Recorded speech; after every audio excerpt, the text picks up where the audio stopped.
sir, and welcome to Red Robin. My name is Joshua, and I will be serving you today. What can I get for you? Howdy, son. Fixing to order me some supper. Been a long day on the road. You know what you can use after a long day? Our new special, Tito's Blue Chill. It's going to give you the pep in your step you need to get this holiday season off to a jumpstart. Tito?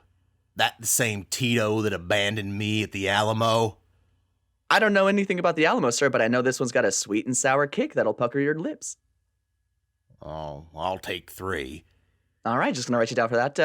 Can I interest you in the O-ring shorty? Now listen, just put some bacon on a biscuit and call it supper. I got a baby waiting. I'm sorry, sir. I can't recommend much of this food for babies. It is about baby-sized. Now, if you're looking for something not quite Southern, could I interest you in something maybe from the East? A bonsai burger, perhaps? Now, I come from a very problematic time in history, and even I know that America is built on the backs of immigrant labor. Okay, gonna skip the Orient wrap. That's interesting, sir. I didn't realize you were from the past. Maybe something a little bit more... Yeah, it's one of them classic cowboy found a baby in 1860 and magically transported to the present day fish out of water situations. Civil War reenactor. I got you, sir. Could I offer you maybe some bar wings and Yukon chips? Get that Southern feel that it seems you're oh so missing. Gold Rush fever, I like the cut of your jib. You're all hat and no cattle. I like that. Well, sir, it seems that nothing that I'm choosing out is piquing your old fancy. Why don't you take a look at our menu here? All right, let's take a look. Yeah, ooey gooey chocolate brownie surprise. Hell does that mean? Well, sir, we take a chocolate volcano and we just ram it up the keister with a lot of hot chocolate lava. You're going to love it. Yeah, all right, that does sound like a tasty surprise. Add one of them on there. Clucks and fries seems like a good deal. What does it mean by this burger is where Tex meets Mex? You know, Tex-Mex food, where Texas food meets Mexican food to create a perfect combination, like a quesadilla burger, for example. Son, you know who won the Spanish-American War? No, me either. I don't know. I've been lost in a time stream for 200 years. I ain't got a clue. Sir, I am in high school. I am still doing my best. I'll take, I guess, 5 pickled nickels and 1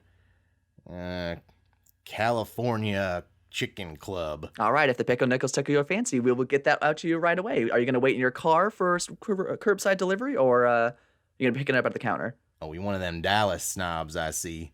I ain't one of them people what drives an electric car. I got a horse, 1 horsepower. Nah, I'm just kidding. We're out in the lime green Tesla. If you'll excuse me, I actually have another call that I need to make back behind the service tray. Thank you so much for your patronage here at Red Robin. All right. You tell Robin I said hello. You got it, sir. Thank you for calling GRBN. This is Mac. Oh, hey, Mac. Yeah, it's Lucky. Sorry I'm late, man. We can get started. My bad. I had to take care of some at work. Oh, yeah. How was your shift? Oh, it's fine. I had this really annoying cowboy, but he just would not get over the Civil War reenactment thing he's doing. But sounds sexy. He was sexy, but that's not the point. Let's get the show started.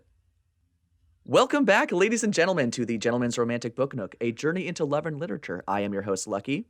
And with you, as always, is myself, Mac W. Money, broadcasting to you live from Portland, Oregon. That's right, folks. This is GRBN, the show where we read the weirdest romance novels we can find, from the mainstream to the incredibly niche.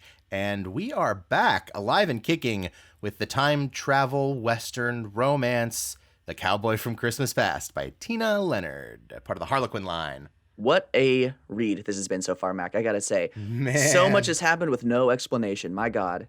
Yeah, I don't know about this one, dude. I kind of hate this one. I don't know. Maybe it's the baby stuff, but man, this is a hard read for me. I'm so team time baby. Okay, we'll get into this, listeners. Don't worry. You'll understand where Mac's coming from, I think, more so than my point. But what I like so much about this book is there's so much spaghetti thrown at the wall. We're getting so many things going on. There's all kinds of magic, all kinds of people, and none of it matters, it seems. Just the title. It feels like Tina Leonard put a bunch of ideas into a hat and was like, Cowboy, Christmas, Past. And there's always a baby involved, so that one was easy. This book has been absolutely bananas, and, hopefully by the end of it, some of these loose threads will be tied up, but this is going to be, by the end of it, a book. Well, you hear okay, the basic premise about a time-traveling cowboy with a baby, and you think, okay, that's going to take a lot to set up. That's going to require Tina Leonard to do a lot of explanation, but really, that's not the case. It really does just like throw you into the situation within the first few pages. Lucky, do you want to like walk us through sort of that roller coaster ride that is chapters 1 through 6? Yes, just as we were thrust in blind and scared, so will our listeners be. Here is the review of our first reading of Cowboy from Christmas Past. Dillinger Kent is in for one lonely Christmas on his ranch outside of Christmas River, Texas. After losing his wife Polly Hartskill Kent to pneumonia, no sounds of Christmas joy are to be heard on this here ranch, no way, no how. A wailing on the wind draws Dillinger out of his exposition-heavy thoughts on his wife's earrings and out into the night to find a baby on his porch. As Dillinger bends down to pick up the baby, he is whisked on stage in a time and place unknown. Yeah, so let's just take that. There is not even a line break. There's barely even I think it's mid-paragraph. He's standing in the 1800s. He picks up the baby, and then he doesn't step through a portal. There is no flashing light. He simply turns around and is in a theater on stage with a baby in his arms. And that's like page 4. We waste no time getting to the present. There is an incredible amount of world building jammed into those 4 pages to make it seem like this is a book. You know, we know it's in Texas. We know it's 1890. We know there's a baby around. The beautiful actress Auburn McGinnis saves the day and sweeps him along with her, though she has her fair share of secrets involving an ex-fiancé she's on the run from. She invites Dillinger into her home with abandon, ready to care for baby and man alike. After Dillinger is caught spying on Auburn in her sleep, she demands to know where he comes from, though the truth is too much for Auburn.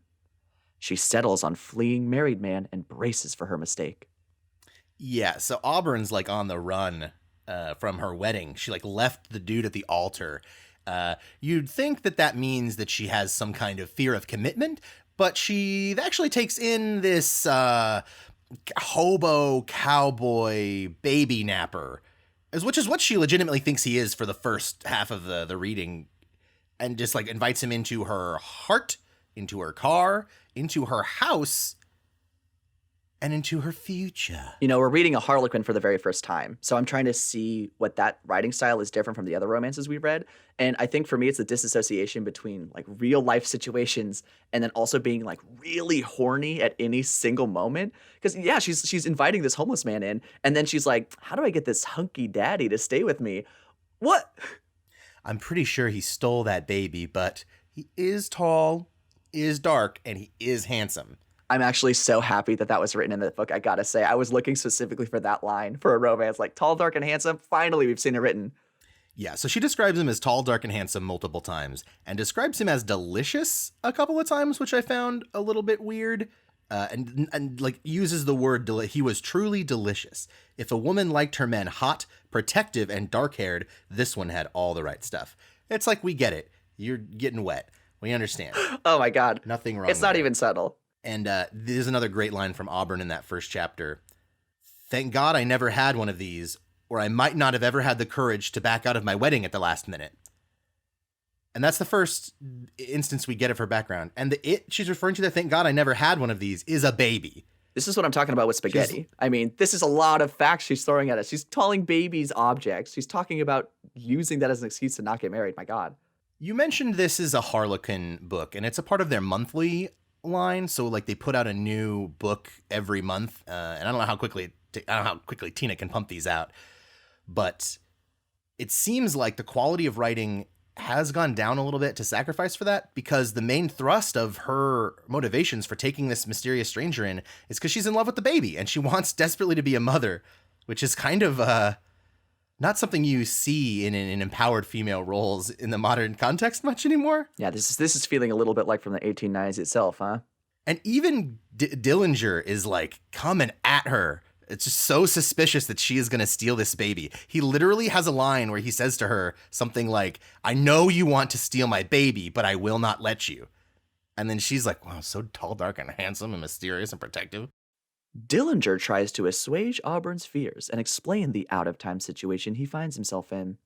His explanations fall on deaf ears, though, as the pair agree to part ways in the morning. We then smash cut to a scene in the past where Dillinger's ex-brother-in-law, Pierre Hartskill, searches Dillinger's ranch with the intent to kill. Now, please look, I believe it's pronounced Pierre Hartski. Oh, excuse me. At your service. This is such a crazy, and again, I think this happens just like in the middle of a chapter where it's another paragraph, like not a real distinction between the fact that we're going to be jumping back in time again. But now all of a sudden we've got this like brother-in-law who's hunting Dillinger because apparently he was a bad husband. Mm-hmm. But the whole book, a chapter and a half, has been about him loving his wife. What is happening? There's no plot. Pierre picks up his sister's old earrings, and back in the future, Dillinger is flung through the air as if a puppet. Panicked, Auburn tries to confront Dillinger on what happened to no avail. The experience has exhausted Dillinger into sleep. Upon waking, Dillinger cannot seem to remember whipping about in the air, prompting even more undefined drama and intrigue. Yeah, so hearing you describe it, you're actually doing a better job than Tina Leonard, because you describe it as Pierre throws the earring, and at the same time, in the present, the gunslinger, it levitates mysteriously off of the ground.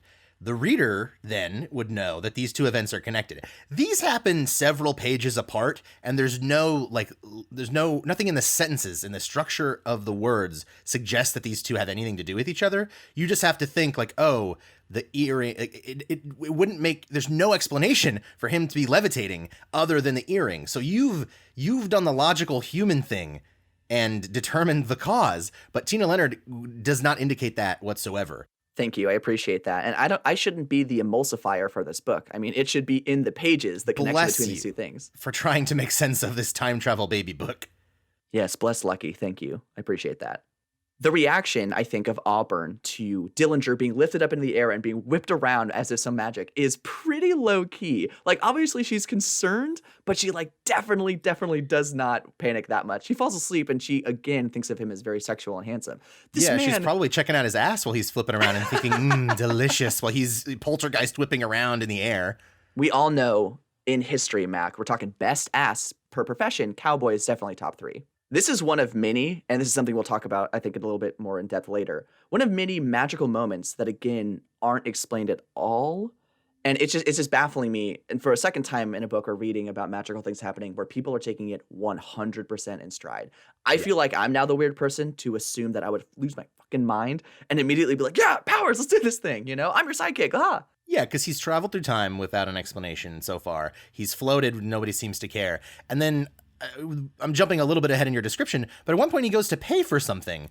And reminder, he is from the 1800s, but when he pulls out his billfold, the money appears to Auburn as crisp, modern currency. Yeah, and he still sees it as the money from his time. So there's another magic layer going on there. And even earlier, I think that we didn't mention at the very beginning, when he goes into Auburn's room, he teleports in there. There's like, he magically appears in her locked room. Was locked, and she asks him, how did you get in here? And he says, what do you mean? I'm just here, which is pretty creepy. It is very creepy. He just, hey, what's up? No explanation needed, I guess. Because if it was magic and he had said, I don't know, I just appeared here, and she believed it, that would be one thing. But she then goes back to sleep with the knowledge in her mind that he broke in, that he picked the lock or somehow otherwise got through. And then relocks it behind him when he was alone in her room with her. Like, oh, you, and she smacks him on the ass as he goes back to bed. Like, no, he's a psycho. He can get away with a lot of stuff. If it's revealed at the end of the book that he is an escaped mental patient who had kidnapped this baby, and then they both go to jail, I would be satisfied. I agree. I think that would be a really nice conclusion. I think that for me, Tiny Dillinger, it would make sense for Dillinger, and then I would be pretty bummed about Aubrey's life choices at that point. To be honest, or Auburn, excuse me. He's actually in a clinic. He's one of the nurses. He's just trying to get his lost patient. Auburn and Dillinger continue to dance around helping each other, trying to probe secrets out of one another. As Dillinger finally makes his choice and tries to flee with Time Baby, Auburn stops him with a final plea for help. It turns out her parents had shady dealings with her ex-fiancé, and Auburn herself was a reward. Her fiancé, Brad. I love that you've got Dillinger Kent, great cowboy name. Auburn McGinnis, nice Texan lady name. And then her boyfriend's name is Brad. Yeah, Brad Jackson. Which, I mean, I gotta say, powerful. It is powerful, because when I hear Brad Jackson, I think that's great. But, like, after all of these other names, like, Brad, the perfume guy. The day came to deliver the novel to Harlequin, and she had just put, like, Mr. X in for the whole text, and was like, quick Control F, replace with Brad Jackson. So this is a point in the book where we get a little bit more of Auburn's past. She is the heiress to perfume fortune. She is on the outs with her folks because of this fiance thing. She's maybe a part of a bad drug family. Yeah, so she got engaged to this man who then becomes a part of her family business and actually makes it quite successful, but by lowering the quality of the products, which is like just how things work in the modern world. And then it's like revealed that upon marriage, the dude's going to eliminate her family's debt to him, which is the reason she runs away. But that's obviously just an excuse. She doesn't actually love him, because that's not a bad deal. Like, our families will become one. Our finances would become one. I would help your family with their debt. I haven't seen anything that would indicate that he's a bad man yet, other than her fear of him. But it's never indicated that he has been abusive, that he's ever shouted at her, that he was ever mean to her. If anything, it seems like he was a pretty nice guy to her. And it was just her finding out about this money stuff that's made her want to run off and become a mother, which I cannot emphasize enough how excited she is to be a mom. And seeing the baby makes her so excited. And Dillinger Kent is like, you want to be a mom. I can see it inside of you. And inside of her head, she's like, he sees right through me. He knows what women want. It's babies.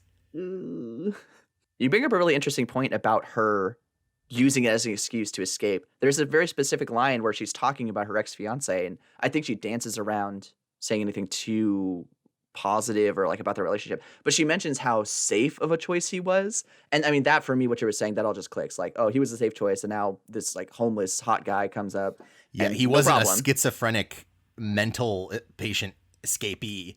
Which sounds more and more correct the further we get into the book. Do you think she watches Back to the Future 3 and just gets really hot for it? I think now, post-book, now that she's experienced that this is possible, and I'm assuming that Dillinger goes back to the mental institution or whatever at the end. So now she's like, oh, maybe this is real. And so she's thinking like, Doc, on top of that brain. Got a rockin' bod. He's got that hot bod. You know how Doc is ripped in Back to the Future 3? That was like a crazy character choice. Why would they do that? Yeah, Doc Brown's time-traveling six-pack abs are my favorite part of Back to the Future Part 3. I was a little disappointed that after the movie came out, they started marketing that as a special tape you could get to work out in the Doc style, and that was just such a bummer. Well, especially because they clearly just cut and pasted Doc Brown's head onto Dolph Lundgren's body. This whole book does kind of feel like Tina Leonard fell asleep while watching Back to the Future 3 and then maybe also had a fever. I was very sick that day when she completed this draft.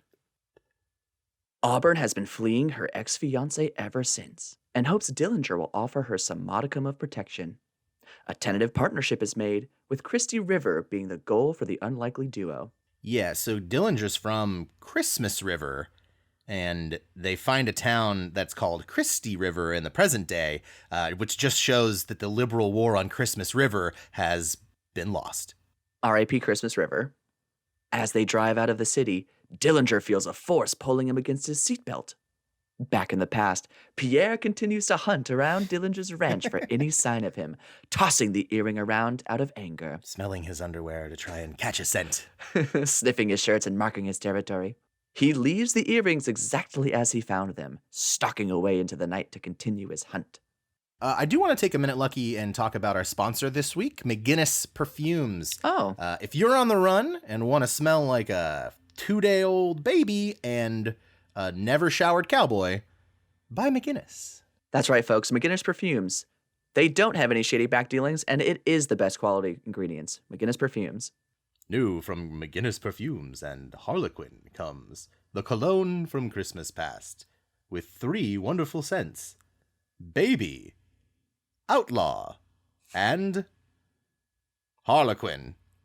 Thank you so much, McGinnis Perfumes, for that wonderful spot. And we are still waiting on that check, so if you could get that to us any time now, any day, that would be great.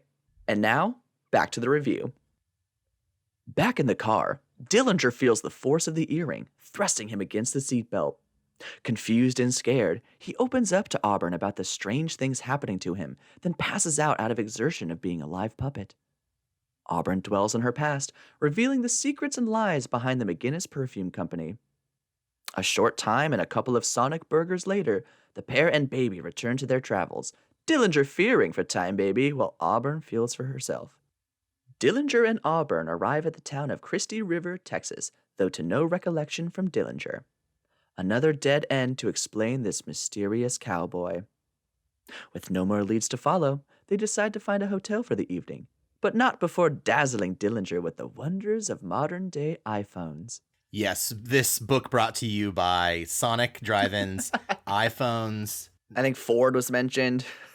Yeah, Ford gets a name drop. McDonald's is name dropped in here. This is all real stuff from the book. These are all products that they name drop by name. And I have to imagine with Harlequin being the staple in the industry, like there is some money being changed hands to include these brands in the book. That's such a fun way to write a book where you have your plot, but then you have a list on the other side, like major brands you have to incorporate somewhere in your book. So yeah, you've got your story, but they definitely have to take a pit stop at McDonald's at some point. I mean, they're getting paid to include these in the book, we assume. I mean, we just did an ad for fake perfume. If McDonald's is out there and wants us to sell out, we'll do it. I'm so glad that this moment with the iPhone was introduced into the book because it was going to be preposterous if it was never brought up. Though, to be fair, there is phones mentioned multiple times before he does get his hands on an iPhone and experiences the wonders of the modern age. And the other thing is you'd think that he would be like shocked by the phone or not understand how to use it. We made a fish out of water joke earlier, and you'd think that a time-traveling cowboy would have lots of those moments where with incongruous he's from the past, but he's in the present, and there's all these goofy misunderstandings. No, he's like, seems like a clever device. And then he starts like using it right away. And it's like, GPS, interesting. And you know that like if he stays in our time in a week, he's going to have like a pay-as-you-go phone and like never be able to put it away. Auburn, I'm sorry, but I did just crush your Flappy Bird score. That one's on me, Aubrey. I'm so sorry. Dillinger, you've dropped like $500 on Candy Crush. What are you doing? I gotta get to level 1200 and I gotta do it now. The little shit on Among Us is giving me crap. I'm bummed that immediately our character who discovered the wonders of technology became a little brat, but that is 100% exactly how that happens. Yeah. So unfortunately, exactly how it would, but... Oh. Well, he comes to our time, and what does she do? She like pumps him full of McDonald's and takes him to seedy hotel rooms. He's not really getting a great view of modern culture. God, she's so ready to be a mom. Yeah, if this is any indication of how she's going to treat new life to the 21st century. We're in trouble. More mysteries are presented as Auburn sees a vision through time while holding one of the titular earrings of Dillinger and his wife, happy in the past. As she describes her vision to Dillinger, however, he turns icy, demanding the subject be dropped. Auburn realizes this vision of Dillinger's past can be nothing but true. She is now on Team Time Baby. As they enter their shared room and begin to dress down for the night, a couple of toweled encounters steams up the hotel better than any shower. Our first reading ends as Auburn and Dillinger tuck into a big king bed together with Time Baby, lingering thoughts of muscles and legs drifting them off to sleep. Yeah, they clearly have the hots for each other. They sing each other in towels. We get another dark and handsome line from Auburn.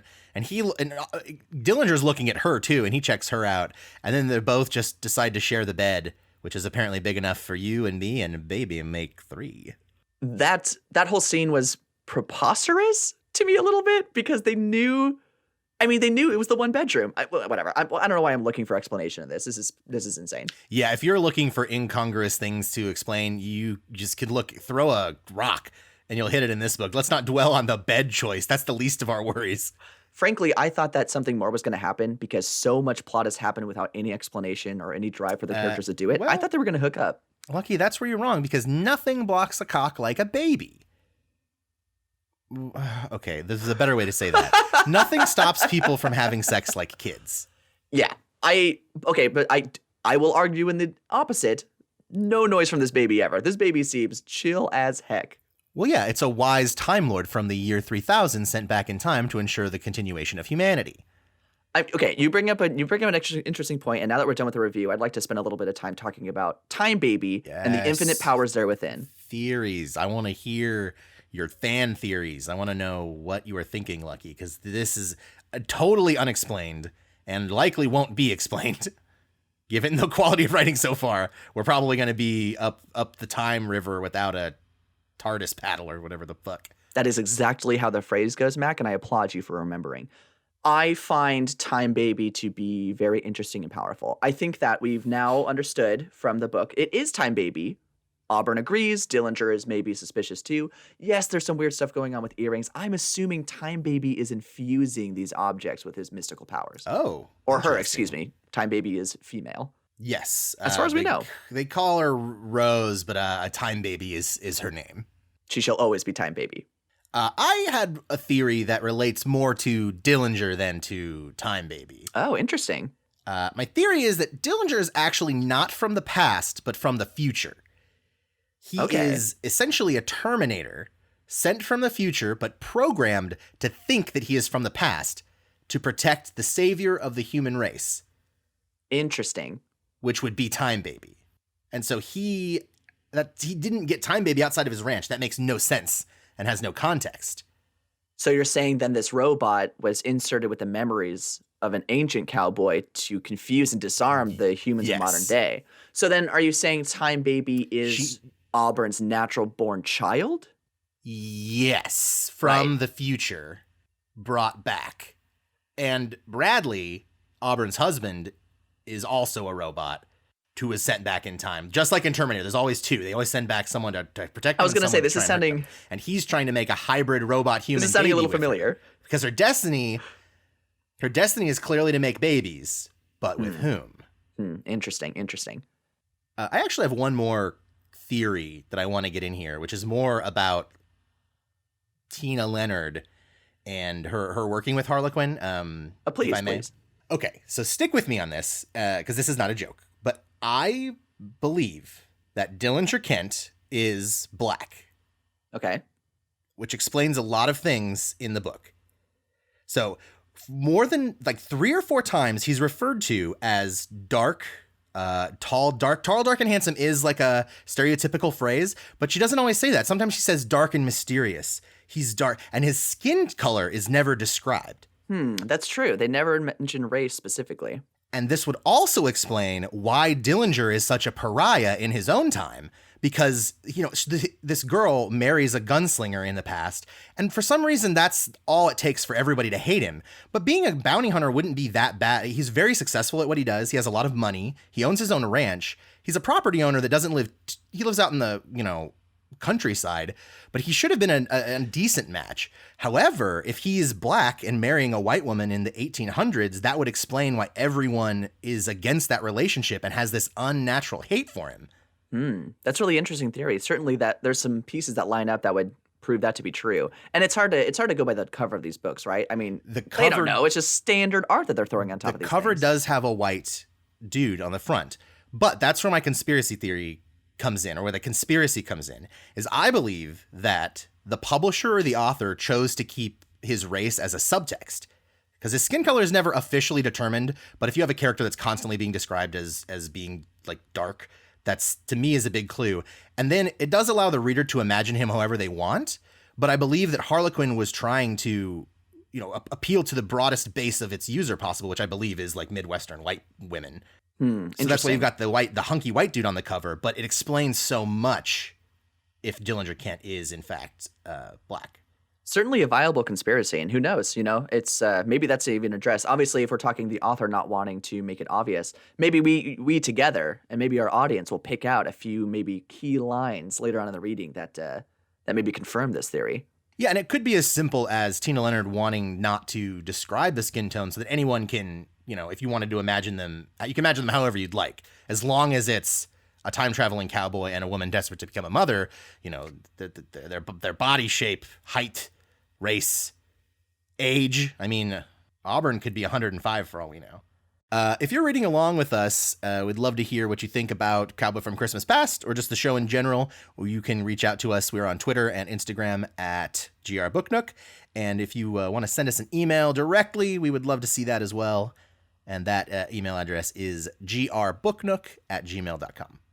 And if you like the show, really the best thing you can do is tell your friends about it. We don't really advertise in any way. It's kind of a word of mouth sort of thing. So if you enjoy it and want to spread the love and the time babies, then please sow the seeds of our popularity by telling your friends. And if you really feel like you like the show, head over to iTunes and leave a review. That means a lot to us and to the further success of the show. Our next selection of readings is going to be chapters 7 through 12, getting us about 2/3 of the way through the book. I think at that point, it's going to be clear whose conspiracy theory was correct. I'd like to say thank you to Twin Musicom for our intro and outro music, Hip Hop Christmas. Boy, I gotta say, the energy again is alive. I'm digging this song. Thank you. Thank you, Twin Musicom. That next episode is going to drop real close to Christmas on December 18th. So, Mac, for the holiday season, what would you get a man out of time? What would you get Dillinger Kent to get him more on board with the modern era? Oh, wow. To understand what to get Dillinger Kent, he's basically the ultra baby boomer. Right. Because he's got these old ass mentalities, but it's like, whatever it was like growing up in the 50s or 60s, but like times 10. So time baby boomer. So like dad gifts times 10. So like the biggest riding lawnmower you could possibly get your hands on. He would like that, yeah. Socks that go not just up to the thigh, but somehow work their way around like a pant, so you can pull it all the way up to your man chest. And on the bottom of the socks, it says, if you can read this, I'm traveled through time.